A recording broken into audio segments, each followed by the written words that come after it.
Gender Roles by Jack Lear, Jack Skolin, Jonathan DeTrevel, and Jack Voss.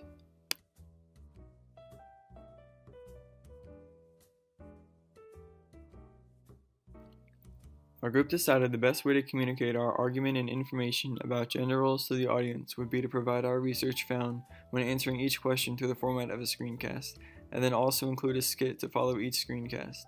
Each skit is a recreation of scenarios and events that were occurring in the 1920s.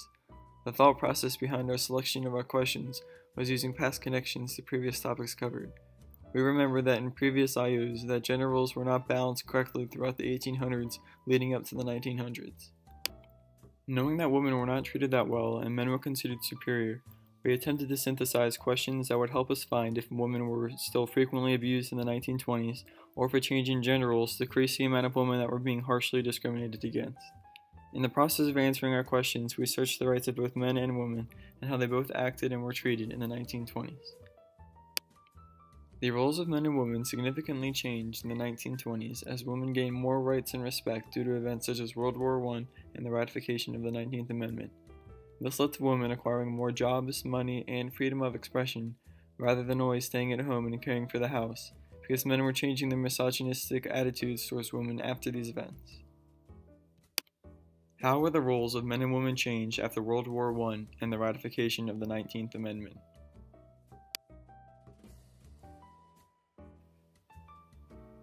Following World War I and the passing of the 19th Amendment to the Constitution, gender roles in American society changed greatly. Prior to the 19th Amendment, women were viewed just to be housewives and take care of the house and the children, while a man was the one who had a job and made money. After the 19th Amendment was passed, which gave women the right to vote, the roles of women changed greatly. Women were given a ton of new rights and opportunities in society, including reproductive rights, education, and occupations. Also, after being given the right to vote, some women started to run for positions in office. Overall, after this amendment was passed, a new wave of women's advocacy for numerous amounts of rights was created and drastically improved the roles of women in society. Also, World War I was a key event in the evolution of gender roles. When a woman's husband would leave to go fight in the war, the wife was the one who was responsible for taking over their job and making money for the family. Also, some women played important roles in the actual war, serving in the Navy, the Marines, and working as nurses. The events of World War I drastically helped women gain support in the quest for both employment and suffrage.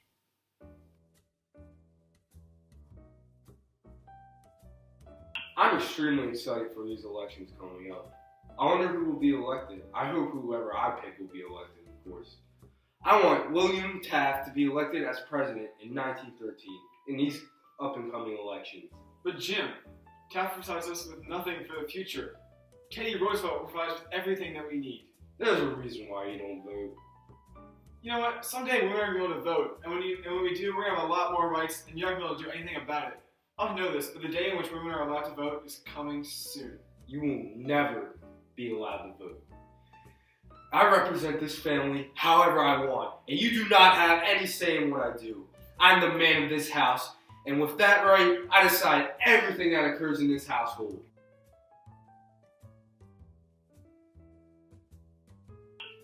Finally, the day in which women can vote is here. And I'm going to vote in this next election for whoever I want. What? How? Because the 19th Amendment to the Constitution allows any woman to vote. There's nothing you can do about it. Oh, I don't care about that 19th Amendment. I can do what I want. I'm the man of this house, and I rule over you. Well, if you want to violate You do what I said. If you want to violate the 19th Amendment and become a criminal, that's up to you. I don't really care about you. Whatever, I'm leaving you. No, I've had a divorce. Now I'm going to take everything that you own, just like you threatened to do to me before. Whatever. Go to court. I'll see you in court. Oh, the hell with you. How were men and women workers treated in the workplace during the 1920s?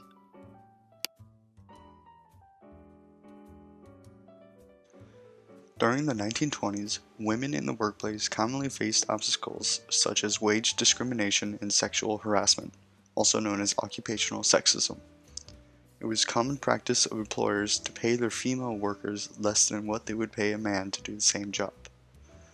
How much less depended solely on the type of job and varied throughout the country. Women also faced problems in that it was fairly common for male co-workers to sexually assault them. And since women did not have the same rights as they do now, these problems were continuous. There is no accurate documentation or statistics about rape and assault because few reports ever made it on file because of the limited rights women had. These problems were present, and no strong enough effort was made to eliminate them in the 1920s.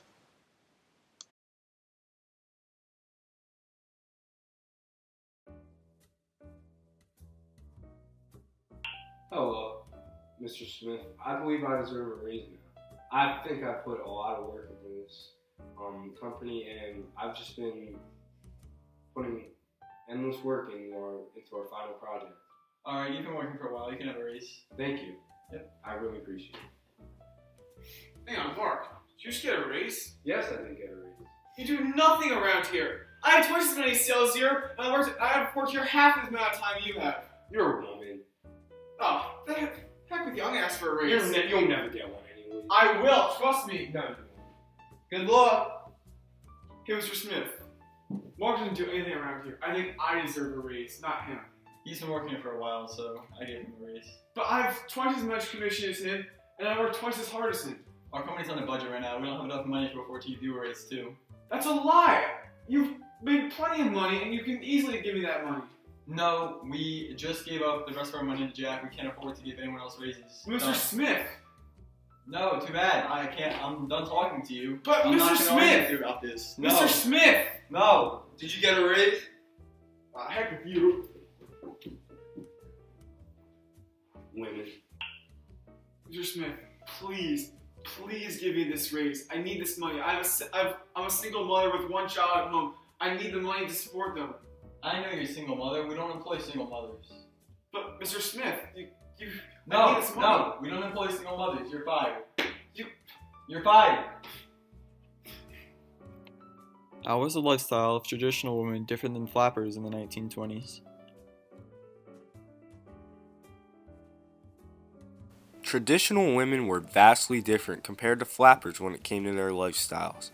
Traditional women normally acted in ways that were viewed as just and moral by society at the time, such as staying at home, cooking, and not working in occupations due to many employers not hiring them.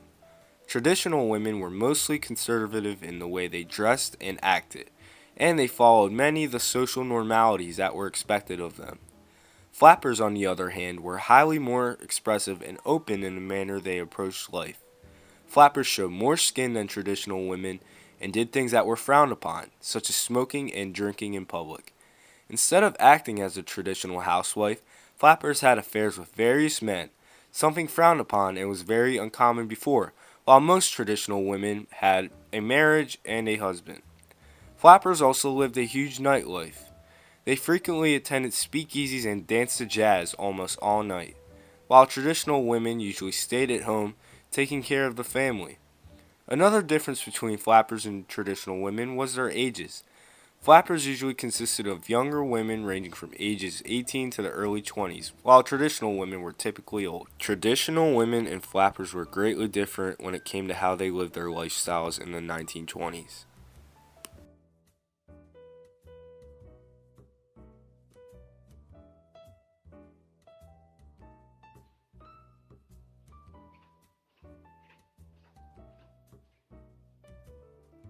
I can't wait to go to this new speakeasy. It's a new one in town. Hey, who's that strange woman that walks by? Oh, that's one of those flappers. They're very different from you. Why are they so different? Women like that drink and smoke in public and wear very strange and revealing clothing.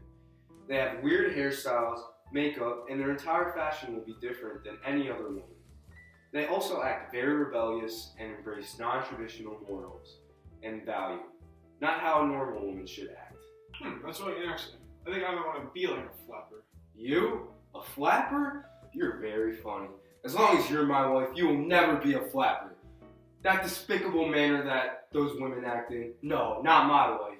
You know what? These women have inspired me. I want to be a flapper. Why would you want to become a flapper? I'm done with my traditional lifestyle. I want something new in my life. I have to be something that I can be proud of, not you. Well, sorry, it just doesn't work that way. Well, you suck.